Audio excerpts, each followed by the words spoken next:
माननीय doctor Shashi Tharoor ji. Madam, we are ready, but the finance minister is absent, madam. आ रही हैं, वो भी आ रही हैं और अभी फाइनेंस मिनिस्टर बैठे हुए हैं, राज्य मंत्री बैठे हुए हैं। Please Ma'am, I am ready to speak. State minister करेंगे।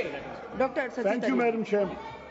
Madam Chairman, a few years ago, I was constrained to observe of my absent friend, the Honourable Finance Minister, that her budget speech in this House reminded me of the garage mechanic who said, "I couldn't fix your brakes, so I made the horn louder." Looking at this year's finance bill in her absence, I think she has slightly changed her tune. She's now saying to taxpayers, "I couldn't repair the roof, so I brought you an umbrella." This finance bill is a classic case of patchwork solutions at a time when the nation needs clarity, conviction and decisive leadership. The government's economic management finds itself in the grasp of deep-rooted structural challenges, Madam Chairman. We've seen growth targets being scaled down. Double-digit growth is apparently unattainable, and the ambitions of maintaining a respectable growth rate of even 6% and above are fading away. The portion of our population engaged in agriculture is higher than ever, while manufacturing has shrunk to around 15% of GDP, the lowest in this century, ma'am. Our informal sectors of employment are soaring, and dependence on foreign capital inflows to manage the current account deficit is growing amidst a staggering situation where our exports are stagnating, production is not going up. Even those who are earning 5 or 6 times the per capita income are now struggling to maintain their standard of living. So Viksit Bharat by 2047 is a laudable objective for a quarter century from now. But how does this finance bill begin to get us there? It has taken the government years to finally realize that just 2% of Indians, the hard-working taxpayers, ma'am, have been really carrying this country on their backs. Individual taxpayers, mainly the salaried middle class, were already contributing more than the corporations last year, and yet no action was taken. That would have been the time to act, as I pointed out in last year's budget debate. But now, in the current financial year, corporate taxes have crawled up by 8%, while individual and non-corporate taxation has soared by 21%. Now the government finally wakes up and gives something of a tax break to the salaried middle class. Who else is financing the government? The Aam Aadmi, through indirect taxes, most notoriously GST. Instead of the good and simple tax we all wanted, India has multiple and confusing GST rates, including the highest GST rate in the world at 28%. But tax revenue still lags at 18% of GDP. In contrast, China has 13% GST cap, but they collect 20% of GDP with it. Vietnam has an even lower 8% cap and collects 19% of GDP. Thailand, GST is only 7%, ma'am, and they get net 17% of GDP. Now, beyond exorbitant rates, our system carries a dubious tax, the dubious burden of being the most complex tax in the world. 77 countries have GST, and they impose only 1 or 2 tax slabs. This multi-rate structure in our country has only further raised the compliance burden for businesses. Indeed, bifurcating input tax claims based on different product tax rates is a significant hurdle for businesses. There's supposed to be an advanced ruling mechanism that should help, but I can tell you from the MSE food sector in Kerala, the MSMEs there, that applications are left unheard for months, even years. And our traditional snacks in Kerala, like Parampuri, Vada, Ada, Kolkata, all face an unfair 18% tax simply because of the absence of an assignable HSN code. With a shelf life of under 24 hours, these snacks often go unsold and are discarded. But sadly, their input tax claims are denied, leading to mounting losses. This system, I'm sorry to say, is less a tax and more a punishment. So much for the claims of ease of doing business. And where does all this money, all this tax, direct and indirect, end up? Mostly lost, apparently, because 28.59 lakh crores, both disputed and undisputed, in unrealized tax revenue has been sitting untouched in this finance bill, nearly double the amount from fiscal year 21. Imagine if this was actually realized, our entire fiscal deficit for fiscal year 25 could be vanishing overnight. But no, instead, 13.97 lakh crores in corporate tax remains unrealized. Only 9.11 lakhs has been collected. Similarly, non-corporate tax demand stands at 14.62 lakh crore. Collections lag at 10.45. And GST evasion has doubled to 2 lakh crores already this year, with 18,000 fake entities caught. Many more remain undetected. Now, while all this is going on, between 2017 and 2022, 35,000 wealthy Indians, the so-called high net worth individuals, left our country to relocate abroad, complaining of tax terrorism. Obviously, when rich people migrate, their wealth also migrates with them. And this affects revenue generation, wealth creation, employment opportunities. Surely we need to review not just their effective tax rates, but the manner in which tax demands are made that drive such people away. Unleashing tax terrorism is self-destructive, madam. It reduces sources of long-term revenue from future wealth creation. The government's attempt to raise money through other means, all failure.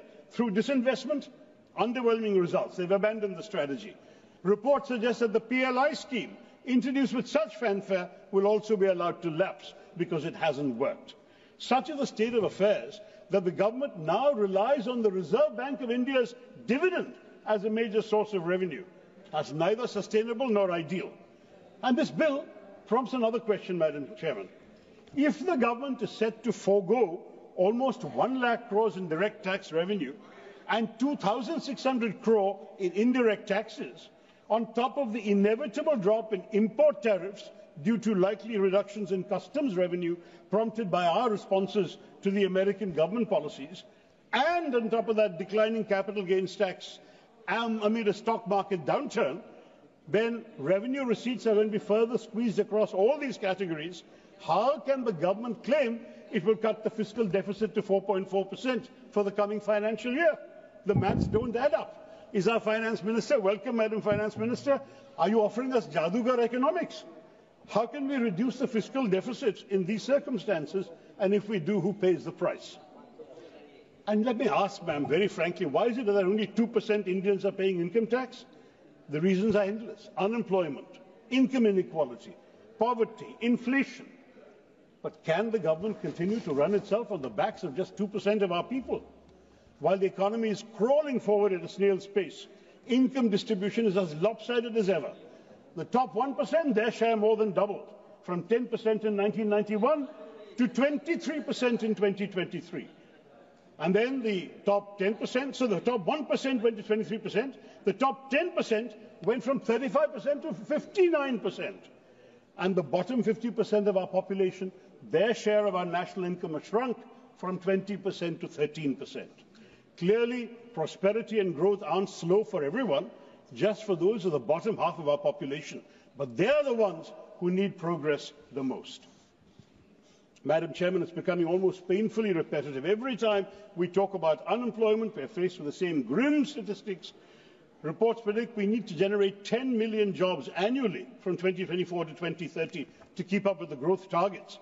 Yet the skill mismatch is glaring. Only half the graduates of our country possess the skills required by industry, leaving a significant gap in their employability. And skill development, sadly, has been a failure. Just look at their placement figures. Now, while unemployment is a concern, the assessment of poverty is troubling for a different reason. The NFHS 5 data reveal that 14.96%, 15% of India's population is multidimensionally poor. Now, shockingly, the government went 11 years without any consumption survey, any expenditure survey, leaving a significant void in assessing poverty levels until it was finally conducted in 2024. But here's the real issue. Our calculation is still based on the 2011 census, especially the sampling frame. An outdated data set, completely unfit for assessing the present socio-economic reality, is what leads the government to say they've defeated poverty.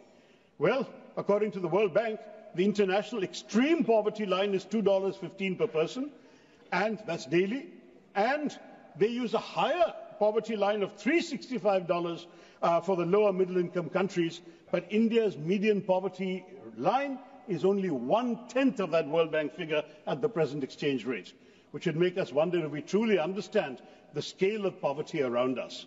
It's high time we acknowledge that the true extent of our poverty is very grave, and we must have more accurate assessments to ensure that our efforts at poverty alleviation really work and have a lasting impact on the millions who continue to struggle in silence.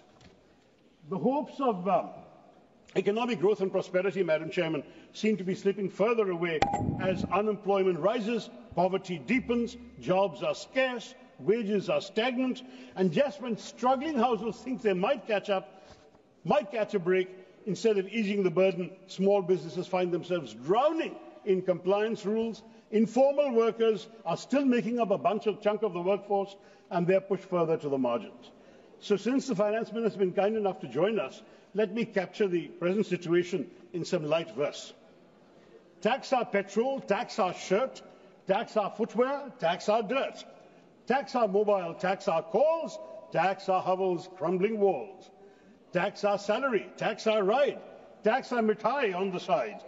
Tax our sorrow, tax our cheer, tax our future year by year. GST income tax forms pile high, cesses, surcharges make us sigh. Roads with potholes, trains that derail, where does it go? Is it all a fail? When we ask, is this all in vain? You smile and say, it's for the nation's gain. And if we ask you to try and fix it, you point and say, you will be Vixit.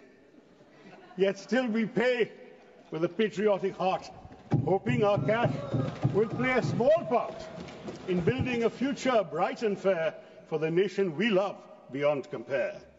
And let me say, ma'am, that the 5 southern states, Andhra Pradesh, Tamil Nadu, Kerala, Karnataka and Telangana, are amongst India's strongest economic engines. They are paying taxes. They generate over a quarter of the country's direct taxes. They contribute 28.5% of GST. But when it comes to receiving their fair share, they get a mere 15% of the centre's tax pool. How is this acceptable? How can states that fuel the nation's economy be expected to sustain their growth with such an inadequate return? By all means, let us ask the richer states to help the poorer ones, but surely not in such a disproportionate manner. The Finance Bill 2025 is yet another move by the centre to hoard revenue here at the state's expense. By slashing basic customs duty on several items that are shared with the states and shifting the difference to agricultural infrastructure and development cess, AIDC, which the centre keeps entirely, this ensures that states lose out. So AIDC share is increased, centre deprives the states of extra rightful revenue. Its growing addiction to cesses is not only opaque, but also undermines fiscal federalism. And yet, for all its love of cesses, there's one the centre just can't seem to stomach, the GST compensation cess, which was intended to offset the loss of revenue to states after the GST implementation and has been extended only till March 2026. That money actually belongs to the states. States have repeatedly demanded that their share in vertical devolution be raised from 41% of revenues to 50%, a reasonable demand, but one that continues to be ignored. And what happens when states have grievances? Nothing. Once the Central Finance Commission submits its report, it dissolves, leaving states with no constitutional mechanism to challenge or negotiate their share. Where is the accountability? We could have had an independent fiscal council to serve as a redressal body, ensuring that states have a say in how their hard-earned revenue is allocated. And I urge the Finance Minister to consider such a method, because shouldn't those who contribute the most to the nation's economy have a voice to receive a fairer share? Or can the cycle of economic injustice just continue unchecked? Let me turn, Madam Chair, to my own state, because Kerala's share of tax out of the divisible pool seems to be on a permanent downward slide, from 3.8% under the 10th Finance Commission, 1980 to 85, to 3% in 2000 to 2005, and now under the 15th Finance Commission, it's down to a mere 1.9%. 18,000 crores lost since the last one. Now, this is for a state which is struggling to meet routine expenditures and is sinking into debt that has now crossed 4 lakh crores. But always the expectation of Kerala seems to be pay more, receive less, and somehow keep thriving. Now, amid this financial crunch, Madam Chairman, when the state government sought 4,500 crores in special assistance to tackle coastal erosion, rehabilitate fisher folk through the Punargehem project, modernize fishing harbours, was given no response. Lakhs of poor fishermen are left struggling under a trifecta of crises: low prices for their catch, depleted fish stocks due to overfishing, the removal of kerosene subsidies by this government for their boat engines, and yet no relief package has been announced. Even Kerala's 1,000 crore rupee request to address human-wildlife conflict was ignored. Part of a larger pattern of neglect evident in the plight of the people who are victims of wildlife attacks, fishermen left adrift, ASHA workers still deemed volunteers despite their critical role, and key projects left unfunded. While the centre has earmarked 25 lakh crore for the states, Kerala receives less than 40,000 crore, a drop in the ocean. The state also failed to secure a 24,000 crore economic package for financial stabilisation and the much-needed aid for the Vilnius port project in the current budget. All we have got, and that too after the intervention of the Honourable Governor, is a loan of 5,900 crores and no grant. Apparently, when it comes to equitable financial support, Madam Chairman, some states are more equal than others. Now, the centre's masterclass in delay tactics continues. Wayanad's landslide victims are still waiting for aid that never seems to arrive, despite the Kerala High Court actually urging the government for immediate action. The state government conducted a post-disaster needs assessment and estimated that 2,220 crores was required for recovery and reconstruction, submitted to the centre on November 13th, 2024. Nothing has come. And this is supposed to be urgent disaster relief. I ask you, Madam Chair, instead of releasing much-needed funds like this, the centre still insists that Kerala must first exhaust its own balance in the State Disaster Response Fund for all other disasters before receiving any help for Wayanad. All this while thousands of lives and livelihoods are at stake. But it's part of a larger pattern of neglect and unfulfilled promises. From healthcare and infrastructure to livelihood support, Kerala has been systematically sidelined. I've been pleading in this House many times for help in addressing the severe coastal erosion problem. My own constituency has lost 64 square kilometers of territory to the sea while I have been MP. Bharat Mata ki dharti, lost forever. But the centre says it's not their problem, and the state says they have no money for the sea walls and groins needed to save our coast. Beaches where youth played football or cricket in my first years as an MP have disappeared today, man. Who is going to help us? And key projects that could transform Kerala's infrastructure and economy continue to be stuck in limbo. The All India Institute of Medical Sciences remains a mirage despite many years of repeated requests. 22 aims have been sanctioned across India. Keralites are still waiting. Similarly, the National Institute of Speech and Hearing in Thiruvananthapuram was promised an upgrade to a national university for rehabilitation and disability studies in the union budget of 2015-16. Explicit commitment, 10 years later, no action. A promise to establish a national university for Ayurveda in Thiruvananthapuram has recently materialized in Gujarat. It seems that where Kerala is concerned, promises are easier to make than to keep. Now, while these delays and denials are Kerala's burden, other aspects for other states, for all our country, the Indian economic landscape is very worrying. The economic survey suggests that foreign investment is moving 2 minutes, ma'am. But in fact, net FDI has been slowing year after year, and outflows are surging. In just April to October last year, a whopping $34.1 billion left the country through disinvestment and repatriation, which is an increase from $26 billion the previous year. India's share of global FDI, even excluding China, is shrinking. But sure, let's keep celebrating token investment announcements while the real money quietly walks out of the door. And it's not just foreign investment that's pulling back. Indian private investment has also been shrinking from 25% of GDP in Dr. Manmohan Singh's time, 2008, to just 13-14% of GDP since 2020. What's the culprit? Weak domestic demand that has dampened confidence and kept businesses from putting their money back into the economy. And we still expect to believe that everything is nice on track for Viksit Bharat. Where are the decisive measures to drive export-led growth, to seize the China +1 opportunity, to revive investments in manufacturing? Does India not wish to absorb the capital leaving China? What are we doing about it? We are abandoning PLI, and this bill offers nothing new to inspire economic confidence. Ma'am, just finished. The service sector alone cannot drive broad-based growth. Industrial expansion is essential to create jobs and build economic resilience, and we must say that there is no large national strategy in this bill to achieve that. To conclude, Madam Chair, we are left with a finance bill devoid of vision and lacking in resolve. The people of India deserve decisive action and forward-thinking policies, yet their aspirations have been set aside. If Viksit Bharat is to come, it will be built by those who are currently unemployed, who have no money to spend, few opportunities to improve their lives. I urge the Finance Minister and the government to think about them. India requires and deserves a strategy that addresses their deepest needs and aspirations, and sadly, we're yet to see one in this bill. Thank you, Madam Chairman, and Jai Hind.